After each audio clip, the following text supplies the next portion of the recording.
Assalamualaikum warahmatullahi wabarakatuh.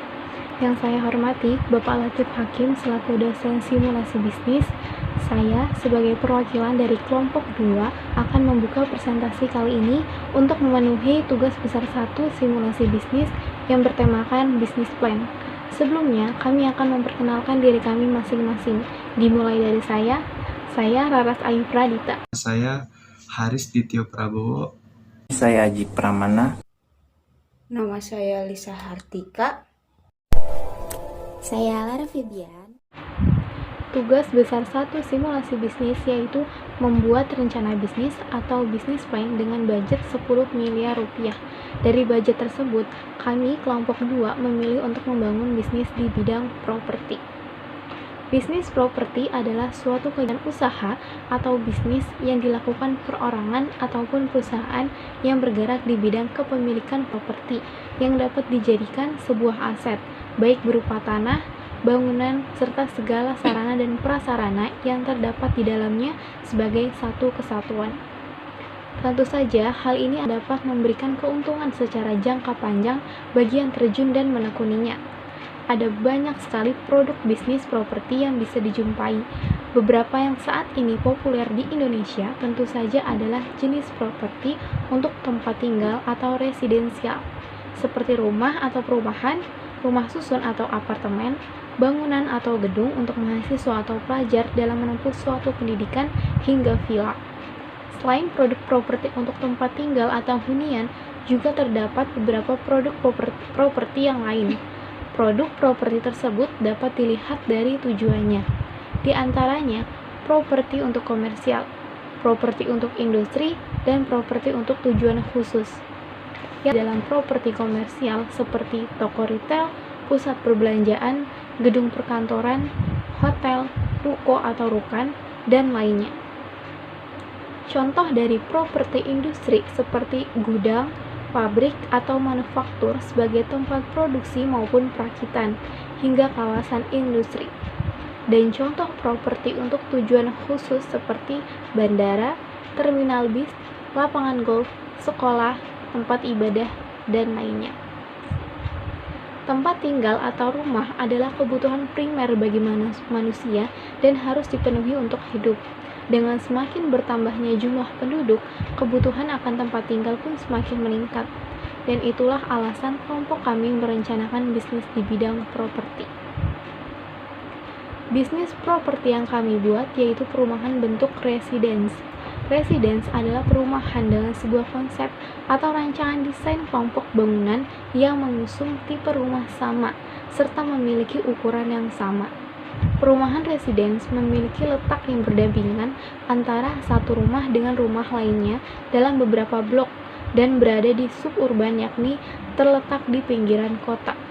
Perumahan residence jelas berbeda dengan klaster, yaitu rumah klaster terdiri dari jumlah yang sedikit dibandingkan dengan jumlah rumah yang ada di perumahan residence. Perbedaan lainnya terletak pada suasana perumahannya.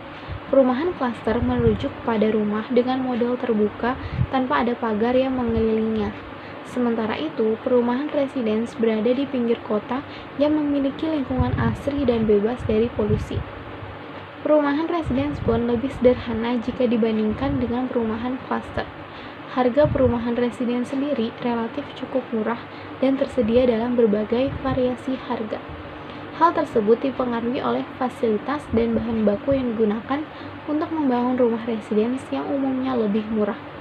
Jenis hunian residence sangat cocok bagi masyarakat yang ingin lebih hemat karena harganya yang relatif terjangkau. Saya akan menjelaskan poin-poin yang akan kelompok kami bahas dalam presentasi ini. Pertama, kami akan membahas ringkasan singkat dari rencana bisnis sekaligus informasi perusahaan, kemudian latar belakang dari perumahan yang akan kami bangun, lalu kami juga akan menjabarkan aspek-aspek dari rencana bisnis ini, yaitu aspek sosial, aspek perizinan, aspek pemasaran, aspek keuangan, dan aspek teknis. Executive summary adalah pengantar atau ringkasan singkat dari rencana bisnis yang ingin disampaikan kepada orang lain. Dalam artian lain, komponen ini berisi informasi apapun yang menggambarkan bisnis. Sebelum membangun bisnis properti, tentunya kami harus memiliki perusahaan. Perusahaan kami bernama PT Ral Megah Abadi yang berlokasi di Kota Tangerang, Banten. Perusahaan kami akan membangun perumahan yang bernama Felicia Residence yang berlokasi di Jalan Ki Haji Wahid Hasyim, Jurangmangu, Pondok Aren, Kota Tangerang, Banten. Perusahaan kami akan membangun perumahan dengan 46 unit rumah tinggal dengan luas bangunan 54 meter persegi yang dibangun di lahan seluas 120 meter persegi. Luas lokasi dari perumahan tersebut yaitu 6.070 meter persegi dengan luas kafling 5.520 meter persegi. Dinilai penjualan perumah seharga 430 juta rupiah. Untuk membangun perumahan Felicia Residence dibutuhkan modal 10 miliar rupiah. Dengan ukurannya yang lumayan besar, rumah tipe 54 memungkinkan untuk membuat ukuran ruangan yang sedikit lebih besar. Untuk komposisi ruangan tipe 54 biasanya memiliki 3 kamar tidur, 1 kamar mandi, ruang tamu, ruang keluarga, ruang makan, dan dapur. Rumah tipe 54 juga memiliki lahan yang cukup luas. Rumah tipe 54 sangat cocok untuk keluarga besar dengan jumlah keluarga inti lebih dari 4. Di sini saya akan menjelaskan bagian kedua, yaitu informasi perusahaan. Berdasarkan akta pendirian, maksud dan tujuan pendirian PT Ral Megah Abadi adalah untuk melaksanakan jenis usaha di bidang pembangunan. Legalitas: nama perusahaan PT Ral Megah Abadi. Alamat perusahaan: Jalan Kiai Haji Wahid Hasyim, Kelurahan Jurangmangu, Kecamatan Pondok Aren, Kota Tangerang, Banten. Kode pos 15222. Nomor telepon 021 5431 5050. Email halo@ralmegah.id. Akta pendirian nomor 10 tanggal 8 April 2020. Pengesahan akta pendirian PT oleh Menteri Kehakiman dan Hak Asasi Manusia Republik Indonesia. Tanda daftar perusahaan nomor C29940 HT 0101 tahun 2020. Nomor pokok wajib pajak 49202 783 4125 000. Surat keterangan domisili 503 V 58 IV 135 III 2020. Surat izin usaha perdagangan 503 135 409 304 KPTSP PK III 2020. Saya akan menjelaskan tugas masing-masing direktur yang ada dalam struktur organisasi. Yang pertama ada komisaris utama. Tugas komisaris utama adalah komisaris wajib melakukan pengawasan terhadap kebijakan direksi dalam menjalankan perseroan serta memberi nasihat kepada direksi. Fungsi pengawasan dapat dilakukan oleh masing-masing anggota komisaris, namun keputusan pemberian nasihat dilakukan atas nama komisaris secara kolektif. Fungsi pengawasan adalah proses yang berkelanjutan. Oleh karena itu, komisaris wajib berkomitmen tinggi untuk menyediakan waktu dan melaksanakan seluruh tugas komisaris serta secara bertanggung jawab. Pelaksanaan tugas tersebut diantaranya adalah 1. Pelaksanaan rapat secara berkala atau 1 bulan sekali. Yang kedua, pemberian nasihat, tanggapan, dan persetujuan secara tepat waktu dan berdasarkan pertimbangan yang memadai. Yang ketiga, pemberdayaan komite-komite yang dimiliki komisaris. Contohnya, komite audit, komite nominasi, dan lain-lain. Yang terakhir, mendorong terlaksananya implementasi good corporate governance. Selanjutnya, ada tugas direktur utama. Direktur utama adalah memimpin sebuah perusahaan. Memimpin dalam hal ini memiliki banyak sekali arti.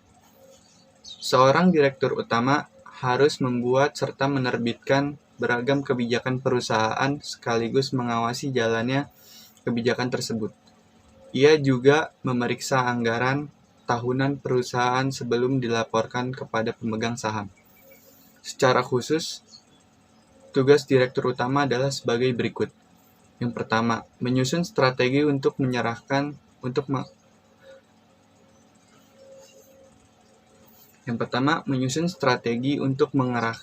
bisnis menjadi lebih maju. Yang kedua, mengorganisasi visi dan misi perusahaan secara keseluruhan. Yang ketiga, memimpin meeting dengan para pemimpin senior perusahaan. Yang keempat, menunjuk orang untuk memimpin divisi tertentu dan mengawasi pekerjaannya. Yang kelima, menyampaikan laporan kepada pemegang saham atas kinerja perusahaan. Selanjutnya, ada direktur pemasaran. Direktur pemasaran harus mengetahui sistem penyusunan daftar kualifikasi yang baik sesuai dengan tugas dan tujuan utama perusahaan. Direktur pemasaran juga harus cermat saat mengamati dan mengevaluasi tiap kesalahan pada penulisan atau tata bahasa saat membuat kualifikasi kerja. Berikut detail job desk yang harus dilakukan oleh direktur pemasaran sebuah perusahaan. Yang pertama, melakukan kolaborasi dengan tim bisnis perusahaan untuk mendiskusikan berbagai strategi dalam pengembangan dan penerapan sistem pemasaran, serta bersama-sama melakukan branding produk baru atau yang sudah ada. Yang kedua, mengawasi dan mengembangkan kapasitas departemen pemasaran. Harus bertahap dan konsisten dalam mengidentifikasi peluang pendapatan yang dihasilkan dari para klien. Yang ketiga, mengidentifikasi dan membuat jadwal kerja jangka pendek dan jangka panjang. Yang keempat, membuat anggaran dan kebutuhan sumber daya, termasuk pengembangan dan pengelolaan anggaran tahunan, seperti proyeksi laba atau rugi, pengeluaran dan pertimbangan keuangan lainnya. Yang terakhir, memahami matriks kerja pemasaran dan alat pelacakan untuk memfasilitasi penelitian pasar dan memprediksi serta menganalisis pasar. Yang terpenting yakni mampu memahami tren konsumen. Selanjutnya ada direktur keuangan. Beberapa tugas yang harus dijalankan sebagai seorang direktur keuangan ini antara lain: yang pertama, mampu menjadikan dirinya sebagai ahli keuangan. Jantung utama sebagai penggerak penting perusahaan adalah uang. Karena sifat dari uang adalah sensitif, bisa sebagai peningkat usaha, bisa juga sebagai penghancur dalam bisnis. Sehingga diperlukan adanya keahlian khusus dengan ketelitian tinggi yang harus dimiliki oleh seorang ahli keuangan. Peran ini juga diharapkan mampu dijalankan secara optimal dalam menjawab isu-isu berhubungan dengan sistem akuntansi. Latar belakang proyek perumahan properti Flesia Residen ini. Pertama, ada sejarah properti. Proyek perumahan Flesia Residen ini diinisiasi oleh PT Ral Megah Abadi untuk mengembangkan lokasi tanah kosong yang berlokasi di daerah yang cukup strategis di Jalan Kyai Wahid Asim, Julumangu, Ponokaren, Kota Tangerang, Banten. Lalu ada konsep properti. Kebijakan pemerintah, khususnya pemerintah daerah, yang mendorong peran swasta dalam menyediakan perumahan bagi masyarakat. Konsep pembangunan properti ini mengacu kepada pengembangan lokasi menjadi perumahan yang memenuhi kriteria perumahan untuk masyarakat berpenghasilan menengah dengan nuansa asri, ramah lingkungan, dan minimalis. Pembangunan akan dilaksanakan secara bertahap dengan sistem indens dengan target penyelesaian 46 unit rumah dalam waktu maksimal 10 bulan. Mengutamakan efisiensi dan efektivitas dalam pembangunan serta melibatkan masyarakat setempat sebagai stakeholder dalam pekerjaan fisik konstruksi rumah. Lalu ada aspek sosial dan environment. Yang pertama, lokasi properti. Lokasi properti terletak di Jalan Kiai Wahid Hasyim, Jurumangu, Pondok Aren, Kota Tangerang, Banten, yang merupakan wilayah pengembangan perumahan untuk mendukung kebutuhan masyarakat yang bekerja dan juga bersekolah di sekitaran wilayah Bintaro. Lalu yang kedua ada demografi. Lokasi pembangunan yang berada di pusat kota yang strategis yang menjangkau sejumlah lokasi penting di sekitar Bintaro Jaya. Seperti yang kita ketahui bahwa di hunian Bintaro memang banyak sekali yang menawarkan perumahan yang menarik. Lalu yang ketiga ada kependudukan. Sebagaimana yang kita ketahui, padatnya pertumbuhan perkotaan, gedung pencakar langit bertingkat yang berfungsi sebagai perdagangan, hotel maupun utilitas lainnya telah mereduksi lahan untuk hunian di Bintaro Jaya. Tingginya permintaan perumahan di Kota Tangerang menyebabkan harga rumah mencapai titik yang maksimal sehingga dapat dijangkau kalangan atas. Pertumbuhan penduduk dan tingginya tren keluarga muda saat ini menyebabkan diperlukannya solusi rumah yang terjangkau dengan jarak yang tidak jauh dari beberapa tempat seperti sekolah, rumah sakit, dan pusat perbelanjaan. Lalu yang terakhir nih ada fasilitas umum. Fasilitas umum proyeksi ini cukup strategis kok untuk kelas masyarakat berpenghasilan menengah.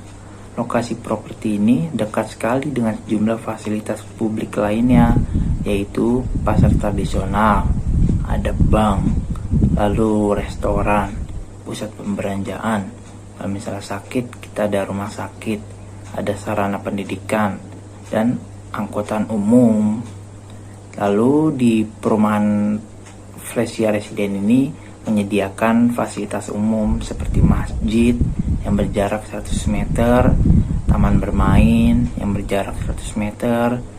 Lalu kami menyediakan jaringan listrik, jaringan PDAM, lalu yang terakhir ada jaringan telepon. Lokasi perumahan ini dekat sekali dengan stasiun Pondok Ranji yang berjarak kurang lebih 2,6 km yang dilewati oleh kereta komuter lain dengan rute Serpong Tanah Abang dan Parung Panjang Tanah Abang. Namun, jika kalian semua ingin menggunakan kendaraan pribadi, maksudnya kendaraan pribadi, Flesia Residen terhubung langsung dengan tol Jakarta Tangerang melalui gerbang tol Veteran Bintaro yang berjarak kurang lebih 4,6 km atau gerbang tol Pondok Aren yang berjarak kurang lebih 5,2 km. Ada juga nih beberapa angkutan umum yang melewati di perumahan kami, yaitu ada angkot S10 dengan rute Ciputat, Bintaro, Pondok Bitung, dan ada juga angkutan umum C05 rute Pondok Aren, Kebayoran Lama. Lalu Flesia Residen juga dikelilingi oleh fasilitas pendidikan, misalnya ada Al-Azhar Bintaro yang berjarak 900 meter. Lalu ada pusat perbelanjaan di Bintaro, yaitu di Bintaro Plaza yang berjarak 2,1 km. Dan ada pasar tradisionalnya nih di Pasar Bintaro Sektor 2 yang berjarak kurang lebih 3,1 km. Lalu jika kalian semua memiliki masalah sakit atau apa, jangan khawatir, di perumahan ini juga dekat sekali dengan rumah sakit besar di Bintaro, yaitu di Rumah Sakit RS Primer Bintaro yang berjarak kurang lebih 4,8 km. Flesia Residen merupakan perumahan yang berbentuk klaster dengan sistem keamanan 24 jam. Untuk masuk dan keluar kendaraan diberlakukan one gate system yang dibantu oleh pantauan CCTV. Jadi kalian semua jangan khawatir karena perumahan Flexi Residen ini cukup aman. Aspek-aspek perizinan atau legislatif.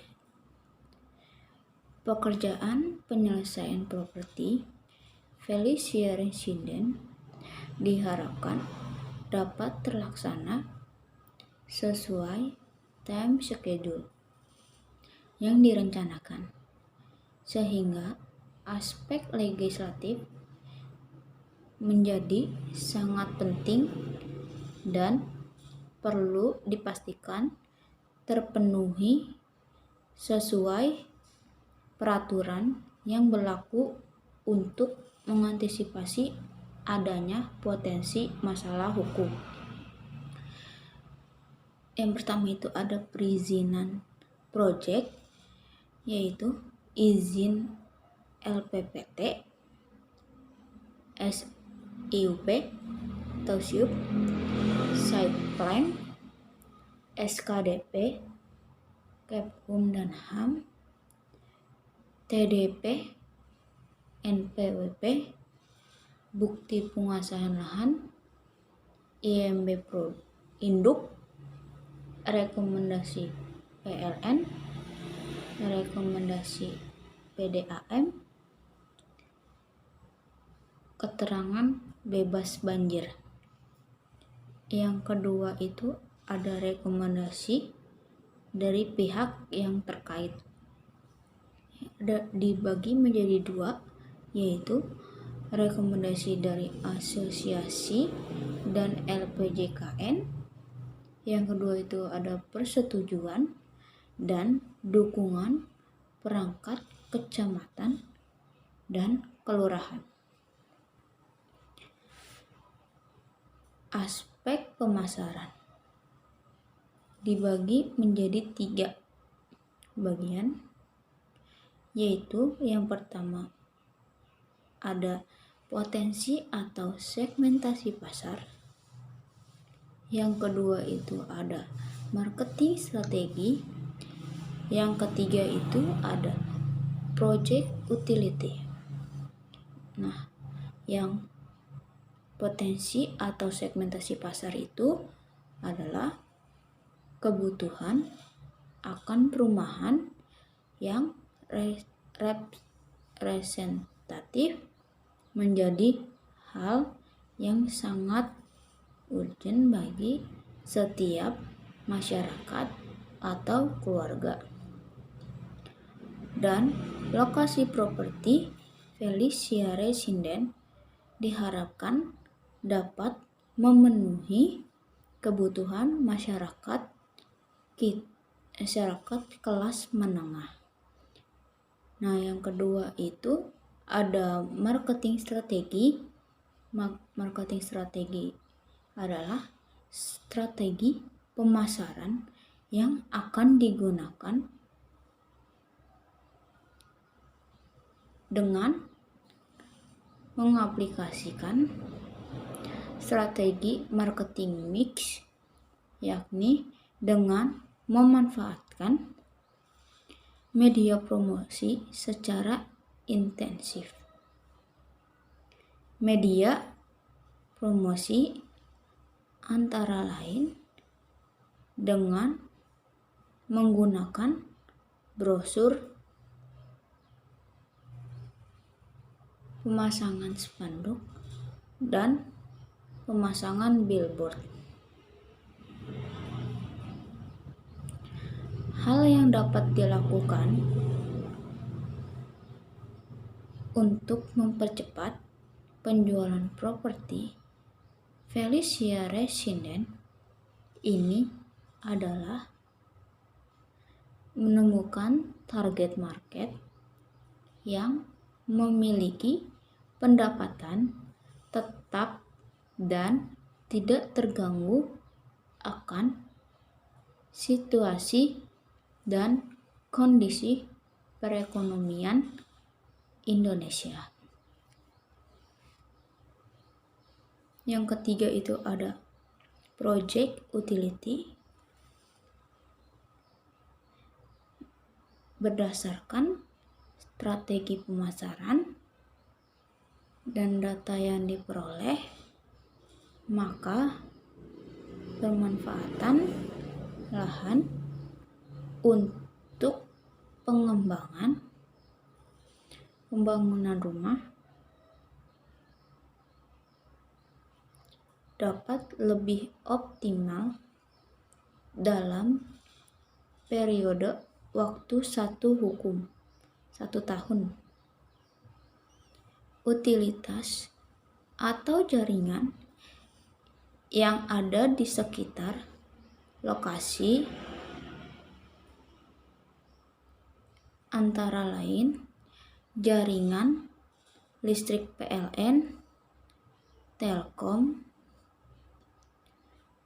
PDAM, dan jaringan pendukung lainnya. Selanjutnya ada aspek keuangan proyek. Aspek keuangan proyek terdiri atas proyeksi biaya properti serta sumber dana. Proyeksi biaya properti terdiri atas tanah, pecah surat, promosi, jasa tukang, dan bahan bangunan. Dan rinciannya sebagai berikut. Tanah dengan jumlah 6.070 dengan harga satuan 1.150.000 dengan jumlahnya sebesar 6.980.500.000 rupiah. Selanjutnya ada pematangan dengan biaya 75 juta dan total biaya lahan sebesar 7.055.500.000 rupiah. Kemudian ada pecah surat dengan jumlah 46 dikali dengan harga satuan 1.950.000, totalnya menjadi 89.700.000 rupiah. Selanjutnya ada promosi dengan jumlah 46 dan jumlah biaya promosi sebesar 220 juta rupiah. Selanjutnya ada jasa tukang atau sistem borongan. Di antaranya tukang gali, tukang cat, tukang ledeng, tukang batu, tukang kayu, tukang besi beton, tukang listrik, asisten tukang, serta mandor dengan jumlah 10 bulan masing-masing mendapat upah dan total secara keseluruhan sebesar 10.780.000 rupiah. Selanjutnya ada rincian bahan bangunan seperti batu bata, pasir, kerikil, besi beton, broti, paku, instalasi pipa air, lain-lain, dan masing-masing jumlahnya sebanyak 46.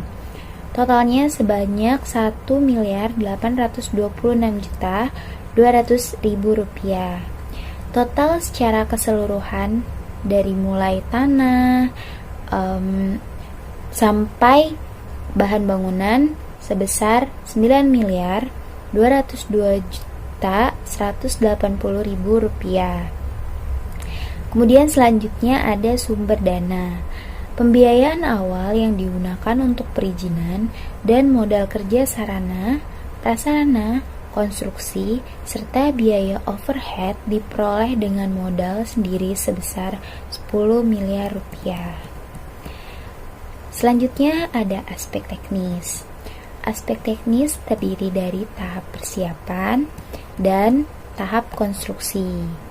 Tahap persiapan diantaranya yaitu perencanaan, perizinan, serta persiapan awal.